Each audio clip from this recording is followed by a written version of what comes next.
প্রিয় দর্শক, আসসালামু আলাইকুম। হাসিনা আর যাই বলুক, দেশের জন্য অনেক কাজ করেছে বলা পাবলিক গুলার জন্য একটা তথ্য জানিয়ে দিই, একটু ভালো করে শুনবেন। বাংলাদেশের বর্তমান ঋণ কত জানেন? 99.3 বিলিয়ন মার্কিন ডলার। আই রিপিট, 99.3 বিলিয়ন মার্কিন ডলার। আর গত বছরে পাচার হয়েছে কত জানেন?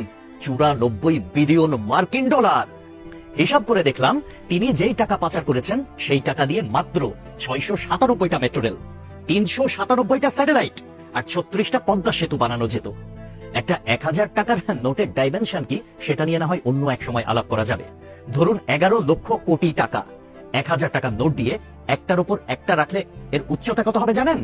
2750.5 কিলোমিটার। বাংলাদেশের সর্বোচ্চ উচ্চতার পাহাড়ের উচ্চতা কত? 1063 মিটার। এক লেয়ারে সাজালে এই টাকা জায়গা করে নেয় কত? 124.76 বর্গ কিলোমিটার। আর ঢাকার সাইজ মাত্র 306 বর্গ কিলোমিটার, চট্টগ্রাম 155 বর্গ কিলোমিটার।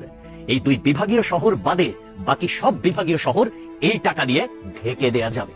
পাশাপাশি যদি বসান তাহলে লেন্থ হবে কত জানেন? 1782349.6 কিলোমিটার। এক কথায় আমি সংখ্যাটা বলতে পারলাম না, আপনারা একটু ক্যালকুলেটরে হিসেব করে নেবেন, মানে ক্যালকুলেটরেও ধরবে বলে মনে হয় না। পৃথিবীর পরিধি কত? 40,000 কিলোমিটার। এই টাকা পাশাপাশি বসিয়ে পৃথিবীর পুরোটা 44.5 বার রাউন্ড দেয়া যাবে, মানে ঘোরা যাবে।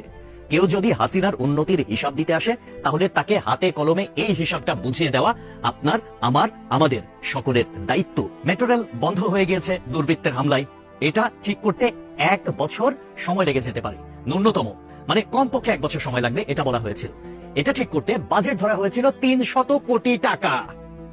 অথচ 2টা স্টেশন বাদ দিয়ে খুব সহজেই মেট্রো রেল চালু করা যেত, কিন্তু সেটা করেন নাই তার সঙ্গ পাঙ্গুরা। কারণ খেতে হবে, বেগম পাড়ায় টাকা পাঠাতে হবে, বেগম পাড়ায় বেগমরা গিয়ে ফুলে ফেপে উঠবে, তারা আরামসে দাস দাসী নিয়ে দিন কাটাবে। এইটার জন্য এত টাকা বরাদ্দ করা হয়েছিল। কিন্তু শেখ হাসিনা পালিয়ে যাওয়ার পরে এখন আমরা জানতে পারছি মেট্রো রেল চালু হতে আর মাত্র কয়েকটা দিন বাকি। তাহলে বোঝেন ব্যাপারখানা। আমাদের শিরা উপশিরা থেকে শুরু করে রন্ধ্রে রন্ধ্রে প্রত্যেকটা জায়গায় এইরকম চুচামারির অভ্যাস। মানে দেশে উন্নয়ন হবে, উন্নয়নের আগে কে কয় টাকা ভাগ করে খাবে, এইটাই হচ্ছে তাদের টেন্ডেন্সি, এইটাই হচ্ছে তাদের মানসিকতা। পদ্মা সেতু হয়েছে কত টাকায় আপনারা সবাই ভালো করে জানেন। মেট্রো রেল হয়েছে কত টাকায় আপনারা সবাই জানেন। এলিভেটেড এক্সপ্রেস ওয়ের হিসাবটাও একটু গুগল করলে জানতে পারবেন। অথচ অন্যান্য দেশে এটার অর্ধেকও খরচ হয় না। তাহলে বাকি টাকা কই যায়? এক কথায় উত্তর, বেগম পাড়ায়। তবে একটা বিষয় ভালো লেগেছে, শেখ হাসিনা পলায়ন করেছে, কিছু নেতা কর্মী তারা বাংলাদেশে আটকা পড়েছে, তাদের বেগমরা কিন্তু ঠিকই বেগম পাড়ায় এখন আছে, আর তারা এই আমাদের অজ পাড়া গায়ে রয়ে গেছে। একটা কথা সবসময় মনে রাখবেন, পাপ বাপকেও ছাড়ে না। প্রকৃতি ছাড় দেয় কিন্তু ছেড়ে দেয় না। সবকিছুর হিসাব পয় পয় করে দিতে হবে একদিন। সবাই ভালো থাকবেন। আসসালামু আলাইকুম।